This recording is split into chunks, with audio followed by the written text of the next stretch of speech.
ಎಲ್ರಿಗೂ ನಮಸ್ಕಾರ ಸ್ನೇಹಿತರೆ.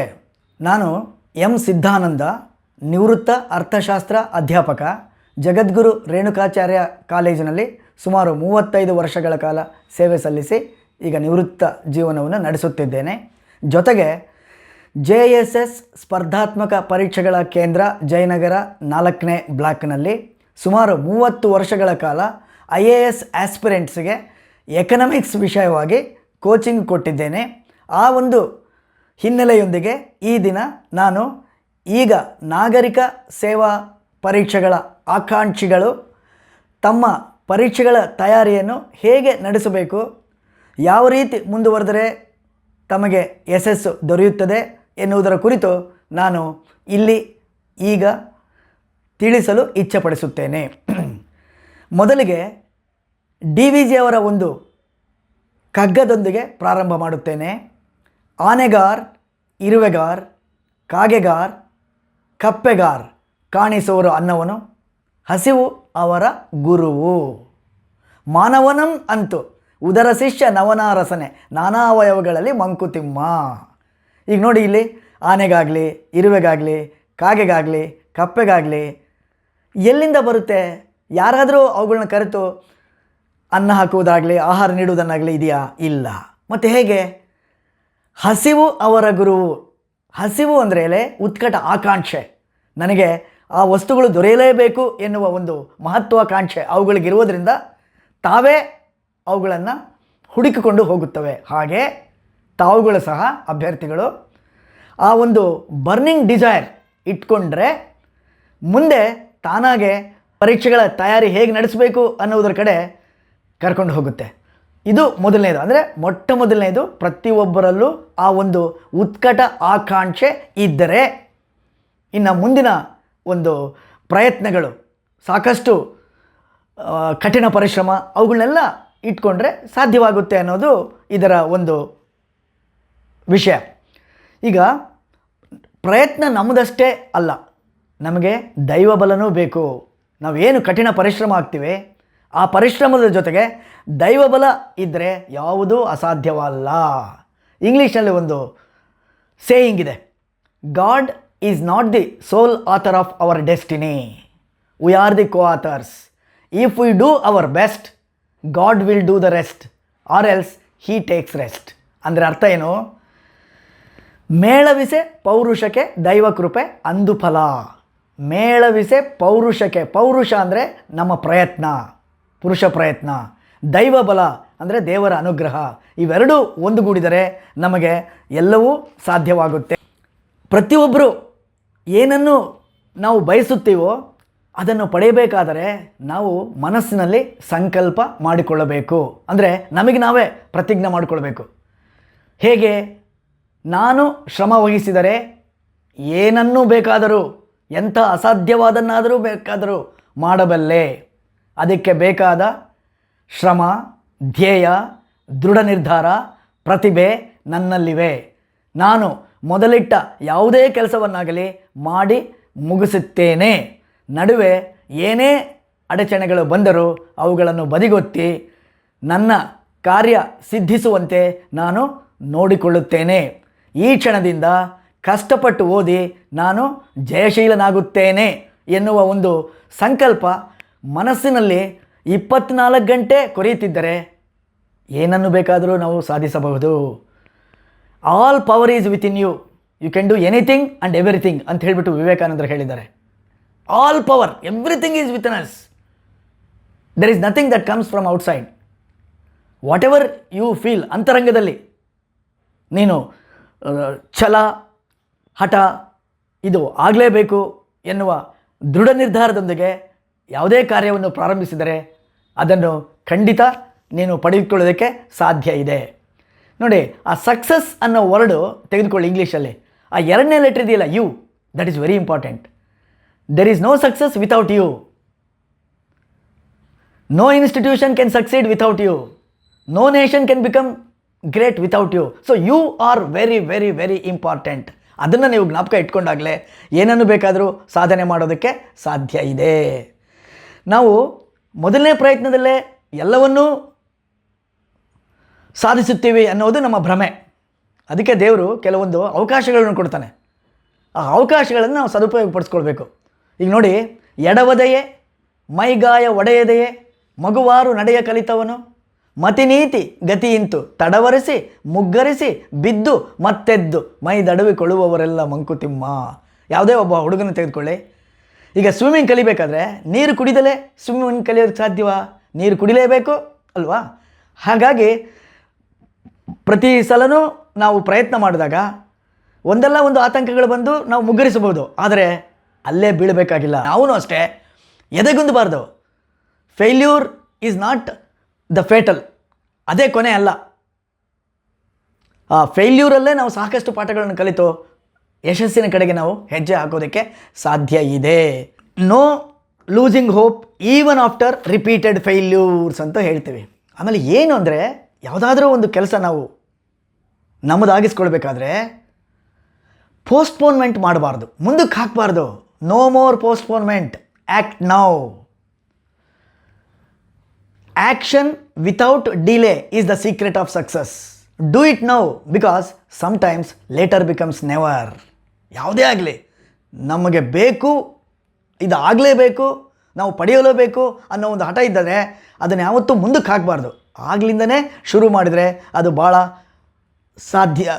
ಸಾಧ್ಯವಾಗುತ್ತೆ. ಈಗ ಪ್ರತಿಯೊಬ್ಬ ಮನುಷ್ಯನಿಗೂ ದೇವರು ಸಾಮರ್ಥ್ಯಗಳನ್ನು ಕೊಟ್ಟಿದ್ದಾನೆ. Each and every individual is unique and carries a seed of infinite potential. ಅನಂತ ಸಾಮರ್ಥ್ಯಗಳು ಪ್ರತಿಯೊಬ್ಬ ವ್ಯಕ್ತಿಗೂ ದೇವರು ನೀಡಿರ್ತಾನೆ. ಆ ಅನಂತ ಸಾಮರ್ಥ್ಯಗಳನ್ನು ನಾವು ನಮ್ಮ ಒಳಿತಿಗಾಗಿ, ನಮ್ಮ ಉನ್ನತಿಗಾಗಿ, ನಮ್ಮ ಶ್ರೇಯಸ್ಸಿಗಾಗಿ ಬಳಸಿಕೊಂಡಾಗ ಮಾತ್ರ ನಾವು ನಮ್ಮ ಒಂದು ಗುರಿಯನ್ನು ತಲುಪೋದಕ್ಕೆ ಸಾಧ್ಯ. ಒಂದು ಕಡೆ ಹೇಳ್ತೀವಿ, push your self because no one else is going to do it for you ಅಂತ ಹೇಳಿದ್ದಾರೆ. ಈ ಸಕ್ಸಸ್ ಅನ್ನೋದಕ್ಕೆ ಪ್ರಮುಖವಾಗಿ 6 ಅಗತ್ಯಗಳಿವೆ. ಮೊದಲನೇದು hard work. Don't totally believe in luck, believe in hard work, ಮೊದಲನೇದು. ಎರಡನೇದು ಪೇಷನ್ಸ್, ಅಂದರೆ ತಾಳ್ಮೆ. If you lose patience you are losing the battle. So ತಾಳ್ಮೆ ಅನ್ನೋದು ಇರಬೇಕು. ಒಂದು ಸಲ ಎಡಬೋದು, 2 ಸಲ ಎಡಬೋದು, ಬಟ್ ಆ ಎಡುವಿಕೆಯಿಂದ ನಾವು ಕೆಲವೊಂದು ಪಾಠಗಳನ್ನು ಕಲ್ತ್ಕೊಂಡು 3ನೇ ಸಲ ಯಶಸ್ಸು ಗಳಿಸೋದಕ್ಕೆ ಸಾಧ್ಯ ಇದೆ. 3ನೇದು ಕನ್ಸಿಸ್ಟೆನ್ಸಿ. ಅದು ಬಹಳ ಮುಖ್ಯ. ಒಂದು ದಿವಸ ಓದೋದು, 4 ದಿವಸ ರೆಸ್ಟ್ ತೆಗೆದುಕೊಳ್ಳೋದು, ಹಾಗಾದರೆ ಸಾಧ್ಯ ಇಲ್ಲ. ಕನ್ಸಿಸ್ಟೆಂಟಾಗಿ ನಿರಂತರವಾಗಿ ನಾವು ಈ ಒಂದು ವಿಷಯವಾಗಿ ಒಂದಲ್ಲ ಒಂದು ರೀತಿಯಲ್ಲಿ ಕಲಿತಾನೇ ಇರಬೇಕು. ಅದು ಕನ್ಸಿಸ್ಟೆನ್ಸಿ. 4ನೇದು ಡಿಸಿಪ್ಲಿನ್. ಯಾವುದೇ ಆಗಲಿ ಶ್ರದ್ಧೆ ಭಾಳ ಮುಖ್ಯ. ಶ್ರದ್ಧೆ ಇಟ್ಕೊಂಡು ನಾವು ಏನು ಕೆಲಸ ಮಾಡಿದ್ರೂ ಯಶಸ್ಸು ಕಾಣೋದಕ್ಕೆ ಸಾಧ್ಯ ಇದೆ. 5ನೇದು ಸೆಲ್ಫ್ ಕಾನ್ಫಿಡೆನ್ಸ್ ಅಂತ ಹೇಳ್ತೀವಿ, ಆತ್ಮವಿಶ್ವಾಸ. ಆತ್ಮವಿಶ್ವಾಸ ಇದ್ದರೆ ನಾವು ಏನನ್ನು ಬೇಕಾದರೂ ಮಾಡ್ಬೋದು. ಅಂದರೆ ನಮ್ಮ ಮೇಲೆ ನಮಗೆ ನಂಬಿಕೆ ಇರಬೇಕು. We should have faith in our selves. ಮೊದಲೇ ಹೇಳಿದಾಗೆ you can do anything and everything. If something is possible with others, why not with me ಅಂತ ಪ್ರಶ್ನೆ ನನ್ನನ್ನೇ ಮಾಡ್ಕೊಳ್ಬೇಕು. Nothing can inspire you more than your dreams. ಕನಸು ಕಾಣಬೇಕು. ನಾನು ಬರೀ ಕನಸು ಕಂಡ್ರೆ ಆಗಲ್ಲ. ಆ ಕನಸನ್ನು ನನಸು ಮಾಡಿಕೊಳ್ಳುವ ದಿಕ್ಕಿನಲ್ಲಿ ನಾವು ಪ್ರಯತ್ನ ಮಾಡಿದರೆ ಎಲ್ಲ ಸಾಧ್ಯ.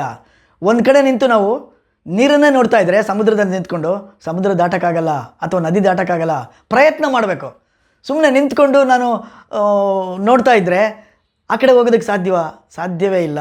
You cannot cross the sea unless you make effort. That is very very important. And you have to be stubborn with your goals but flexible about your methods. ನಾವೇನು ಮಾಡಬೇಕಾಗಿದ್ರೆ, ಒಂದು ಸಲ ಒಂದು ವಿಧಾನವನ್ನು ಅನುಸರಣೆ ಮಾಡಬೇಕು. ಒಂದು ವೇಳೆ ಅದು ವಿಫಲವಾದರೆ ನಾವೇನು ಮಾಡಬೇಕಾದ್ರೆ ನಮ್ಮ ವಿಧಾನವನ್ನು ಬದಲಾಯಿಸ್ಕೊಳ್ಬೇಕು. ಆದರೆ ಗುರಿ ಮಾತ್ರ ಅದೇ ಇರಬೇಕು. ಗುರಿ ಚೇಂಜ್ ಮಾಡಬಾರ್ದು. ಅದಕ್ಕೆ ಸಾಕಷ್ಟು ಪ್ರಯತ್ನಗಳು ನಾವೇನು ಮಾಡಬೇಕಂದ್ರೆ, ಮೊದಲನೇದು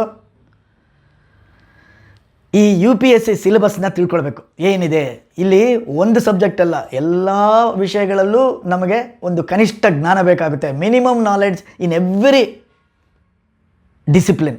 ಎಕನಾಮಿಕ್ಸ್ ಇರ್ಬೋದು, ಸೋಷಿಯಾಲಜಿ ಇರ್ಬೋದು, ಕೆಮಿಸ್ಟ್ರಿ ಇರ್ಬೋದು, ಫಿಸಿಕ್ಸ್ ಇರ್ಬೋದು, ಮ್ಯಾಥಮೆಟಿಕ್ಸ್ ಇರ್ಬೋದು, ಸ್ಟ್ಯಾಟಿಸ್ಟಿಕ್ಸ್ ಇರ್ಬೋದು, ಜಿಯಾಗ್ರಫಿ ಇರ್ಬೋದು, ಏನೆಲ್ಲ. ಸೊ ಹೀಗಾಗಿ ಅದರಲ್ಲಿ ನೀವು ತುಂಬ ಡೆಪ್ತ್ ಬೇಕಾಗಿಲ್ಲ, ತುಂಬ ಆಳವಾದ ಜ್ಞಾನ ಬೇಕಾಗಿಲ್ಲ. ಪ್ರತಿ ವಿಷಯದಲ್ಲೂ ಒಂದಿಷ್ಟು ಬೇಸಿಕ್ ಕಾನ್ಸೆಪ್ಟ್ಸ್ ತಿಳ್ಕೊಂಡ್ರೆ ಸಾಧ್ಯ. ಸೊ ಮೊದಲು ಒಂದು ಏನಿದೆ, ನಮಗೇನು ಬೇಕಾಗಿದೆ ಅನ್ನೋದನ್ನು ತಿಳ್ಕೊಳ್ಬೇಕು. ಎರಡನೇದಾಗಿ ಹಿಂದಿನ ಪ್ರಶ್ನೆ ಪತ್ರಿಕೆಗಳಿಗೆ ಹೇಗಿವೆ ಆ ಪ್ರಶ್ನೆ ಪತ್ರಿಕೆಗಳನ್ನು ಆವಾಗ ನೋಡಿ ಆ ಪ್ರಕಾರ ನಾವು ತಯಾರಾಗಬೇಕು. ಮೂರನೇದಾಗಿ ಈಗಾಗಲೇ ಯಶಸ್ಸು ಗಳಿಸಿದಾರಲ್ಲ ಆ ವಿದ್ಯಾರ್ಥಿಗಳ ಜೊತೆಗೆ ಸ್ವಲ್ಪ ಸಂವಾದ ಮಾಡಬೇಕು. ಒಂದು ರೀತಿಯಲ್ಲಿ ಇಂಟ್ರಾಕ್ಷನ್ ಅಂತೀವಲ್ಲ ಆ ರೀತಿ ಮಾಡಬೇಕು. ಕೋಚಿಂಗ್ ಸೆಂಟ್ರಿಗೆ ಹೋದರೆ ಓಕೆ, ನೋ ಪ್ರಾಬ್ಲಮ್, ಹೋಗ್ಬೋದು, ತೊಂದರೆ ಏನಿಲ್ಲ. ಬಟ್ ಕೋಚಿಂಗ್ ಸೆಂಟ್ರಿಗೆ ಹೋಗಬೇಕು ಅಂತ ಏನೂ ಇಲ್ಲ. ಯಾಕಂದರೆ ಭಾರತದ ಎಲ್ಲೋ ಮೂಲೆಯಲ್ಲಿರತಕ್ಕಂಥ ಗ್ರಾಮೀಣ ಪ್ರದೇಶದ ಜನರು ಸಹ ಈಗ ಈ ಒಂದು ಪರೀಕ್ಷೆಗಳಲ್ಲಿ ತೇರ್ಗಡೆ ಆಗುತ್ತಿದ್ದಾರೆ. ಅವರಿಗೆ ಅಲ್ಲಿ ಯಾವುದೇ ರೀತಿಯ ಸೌಲಭ್ಯಗಳಿಲ್ಲ. ಆದ್ರೂ ಈ ಮೊಬೈಲು ಮತ್ತೊಂದು ಬಳಸ್ಕೊಂಡು ಆನ್ಲೈನ್ ಟಾಕ್ಸ್ನ ಕೆಲವೊಂದು ಕೇಳಿ ಅಲ್ಲಿ ಏನು ದೊರೆಯುತ್ತೆ ಅವುಗಳನ್ನ ಬಳಸ್ಕೊಂಡು ಯಶಸ್ವಿಯಾಗೋರು ಸಾಕಷ್ಟು ಜನರಿದ್ದಾರೆ. ಸೊ ಹೀಗಾಗಿ ನಮ್ಮ ಒಂದು ಛಲ ಮುಖ್ಯವೇ ಹೊರತು ಏನು ನಮಗೆ ಅವಕಾಶ ಇಲ್ಲ, ಈ ಎಕ್ಸ್ಕ್ಯೂಸಸ್ ಡಡಂಟ್ ಬ್ರಿಂಗ್ ರಿಸಲ್ಟ್ಸ್. ಎಕ್ಸ್ಕ್ಯೂಸಸ್ ಎಲ್ರಿಗೂ ಇರುತ್ತೆ. ನಾನು ಬಡವ, ನಾನು ಪುಸ್ತಕಗಳು ಕೊಂಡ್ಕೊಳ್ಳೋಕ್ಕಾಗಲ್ಲ, ನಾನು ಇನ್ನೊಂದು ಮಾಡೋಕ್ಕಾಗಲ್ಲ, ಅದು ಮಾಡೋಕ್ಕೆ, ಹಾಗಂದರೆ ನೀನು ಎಲ್ಲಿದೆಯೋ ಅಲ್ಲೇ ಇರ್ತೀಯ. ಅದನ್ನು ಮೀರಿ ನಾವು ಮುಂದಕ್ಕೆ ಹೋಗೋದಾದರೆ ಭಾಳ ಅನುಕೂಲ ಆಗುತ್ತೆ. ಯಾವಾಗಲೂ ಆ 3 Rsನ ಜ್ಞಾಪಕ ಇಟ್ಕೋಬೇಕು. ಆರ್ ಮೊದಲು ಏನು ಮಾಡಬೇಕು? You have to read. First and foremost thing is that one should read. Then second one is you have to record. ಆ ಏನು ಓದಿದ್ದನ್ನು ನಾವು ಬರೆದಿಡಬೇಕು, ರಿಕಾರ್ಡ್ ಮಾಡಬೇಕು. ರಿಕಾರ್ಡು ಪುಸ್ತಕದಲ್ಲಿ ಮಾತ್ರ ಅಲ್ಲ, ಮೆದುಳಿನಲ್ಲೂ ಮನಸ್ಸಿನಲ್ಲೂ ಅದು ದಾಖಲೆ ಆಗಬೇಕು. ಮೂರನೇದು ರಿವೈಸ್. ಆವಾಗ ರಿವೈಸ್ ಮಾಡ್ತಾನೆ ಇರಬೇಕು. ಸೊ ಈ 3 Rs play a very important role in making us to reach our goal. So ಅದೇನು? Read, record and revise. ಅಷ್ಟು ಮಾಡಿದರೆ definitely you are going to reach where you want to go. ಅದು ಭಾಳ ಮುಖ್ಯ. ಹೀಗಾಗಿ ನಾವು ಪ್ರತಿದಿನ ಬೆಳಗ್ಗೆ ಈ ಅಬ್ದುಲ್ ಕಲಾಂರವರು ಒಂದು 5 ವಿಷಯಗಳನ್ನ ಹೇಳಿದ್ದಾರೆ, ಅವುಗಳನ್ನ ಜ್ಞಾಪಕ ಇಟ್ಕೋಬೇಕು. I am the best first and foremost. ಅದು ಅದೇ ದಟ್ ಈಸ್ ಕಾಲ್ಡ್ ಆತ್ಮವಿಶ್ವಾಸ. I am the best, I can do it, god is always with me, I am A winner, today is my day. ಈ 5 ವಿಷಯಗಳನ್ನ ನಾವು ಯಾವಾಗಲೂ ಮನನ ಮಾಡಿಕೊಂಡು ಬೆಳಗ್ಗೆ ಎದ್ದ ಕೂಡಲೇ ಇವುಗಳನ್ನ ಜ್ಞಾಪಕ ಇಟ್ಕೊಂಡು ಆ ನಿಟ್ಟಿನಲ್ಲಿ ಯಾವಾಗಲೂ ನಮಗೇನು ಇರಬೇಕು ಅಂದರೆ ಪಾಸಿಟಿವ್ ಥಿಂಕಿಂಗ್ ಇರಬೇಕು. ಸಕಾರಾತ್ಮಕ ಶಕ್ತಿ ನಮ್ಮಲ್ಲಿ ಇದ್ದರೆ ಯಾವಾಗಲೂ ಪೆಸ್ಸಿಮಿಸಮ್ಗೆ ಅಂದರೆ ನಕಾರಾತ್ಮಕ ಚಿಂತನೆಗೆ ಅವಕಾಶನೇ ಕೊಡಬಾರ್ದು.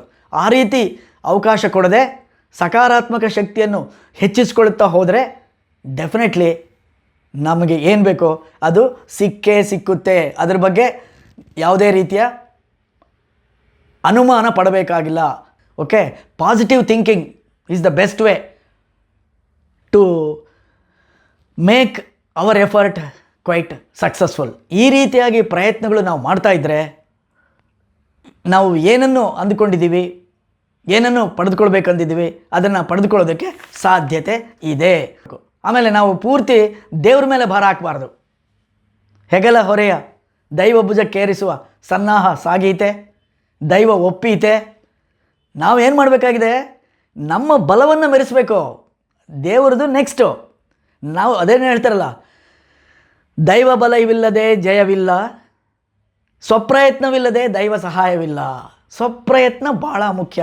ಆ ರೀತಿ ಮಾಡಿದಾಗ ನಾವು ನಮ್ಮ ಗುರಿಯನ್ನು ತಲುಪೋದಕ್ಕೆ ಸಾಧ್ಯತೆ ಇದೆ ಅಂತ ಈ ಮೂಲಕ ನಿಮಗೆ ತಿಳಿಸಪಡಿಸಲು ಇಷ್ಟಪಡುತ್ತೇನೆ.